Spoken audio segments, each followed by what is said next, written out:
bà bằng bọn đi chỉ cầm một hiệp ngày thì bay này thì bọn tôi năm mai dương mà cứ nơi sọc sầm bộ khai cái chạy nơi vọt so rồi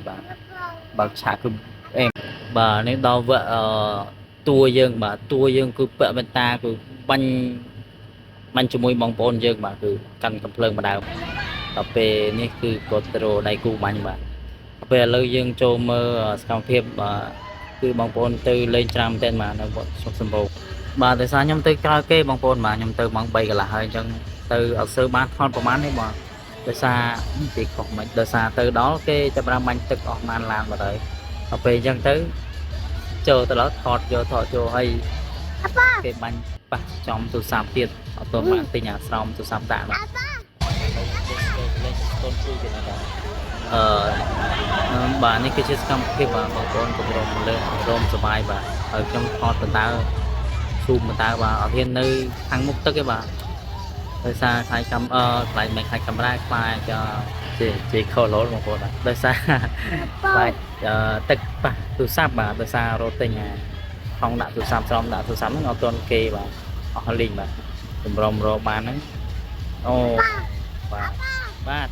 បាទឥឡូវនេះជាសកម្មភាពត្រួសដោយសារវីដេអូខ្ញុំថតបានច្រើនប៉ុន្តែអត់ទាន់បានកាត់បងប្អូនបាទហើយថតនេះគឺថតដែរបងប្អូនរមទេដោយសារបាទឥឡូវកំពុងបញ្ចូលសលេងជាមួយកូនត្រេនកូនត្រេនកំពុងតែបាទទេមិនកូនតាមចូលសលេងបាទគេថាបងប្អូនគឺទៅច្រើនដែរប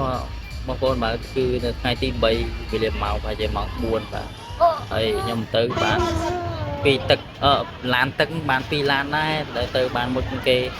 ហើយតែពេលថតហើយបានចាប់បានឲ្យទូរស័ព្ទប្រព័ន្ធទុកដាក់ក្នុងប្រអប់ស្រោមទូរស័ព្ទហ្នឹងទៅលេងគេមកឈប់មើលកូនបាទហើយនេះគឺជាកូនរបស់ខ្ញុំបាទកូនរបស់ខ្ញុំគឺឲ្យទៅប៉ះទឹកហើយនឹងមានកំភ្លើងទៅគឺមិនធម្មតាបងប្អូនបាទប៉ូលីសក៏បាញ់ដែរព្រោះថាប៉ូលីសនៅលើឡានបាញ់ទឹកហ្នឹងបាញ់អត់ដល់ហើយបងប្អូនដែលមានកំភ្លើងទុយអូនទុយហ្នឹងកូនក្មេងនៅគ្នាហ្នឹងមាញ់អាទាំងអស់គឺគាត់ចូលទឹកបាទជាស្រ័យបងប្អូនអាសំឡេងខ្ញុំបញ្ចូលហ្នឹងគឺបញ្ចូលនៅក្នុងផ្ទះទាំងវារៀងខ្លងទៀតបាទដោយសារឡានតូហើយរឿងស្ដាប់សំឡេងអត់សូវបាទដោយសារខ្ញុំចូលសំឡេងដោយសារយើងថតទៅជាប់បទចម្រៀងបាទពេលយើងផុស YouTube ទៅថាវាជាប់ទៅបងប្អូនអញ្ចឹងខ្ញុំបិទសំឡេងហើយបញ្ចូលសំឡេងវីដេអូហ្នឹងគឺខ្ញុំកាត់តែបងប្អូនដោយសារបញ្ចូលសំឡេងតែវាមានសំឡេងការរំខានខាងក្រៅហើយដោយសារមានសកម្មភាពផ្លែកអញ្ចឹងខ្ញុំចេះតែកាត់ផុសតែម្ដងបាទស្ដាយវីដេអូតែវីដេអូហ្នឹងវាមិនសូវជាល្អប្រហែលបងប្អូនដោយសារខ្ញុំថតវាមិនសូវបានហើយសូមបងប្អូនទស្សនាជាការសប្បាយព្រោះនេះជាកម្មវិធីយើងចូលឆ្នាំរំលែកសម័យអូខេអញ្ចឹងបាញ់ទឹកលាបប៉ានសៅអញ្ចឹងបាទអរគុណច្រើនជូនពរសំណាងដល់ជួបគ្នា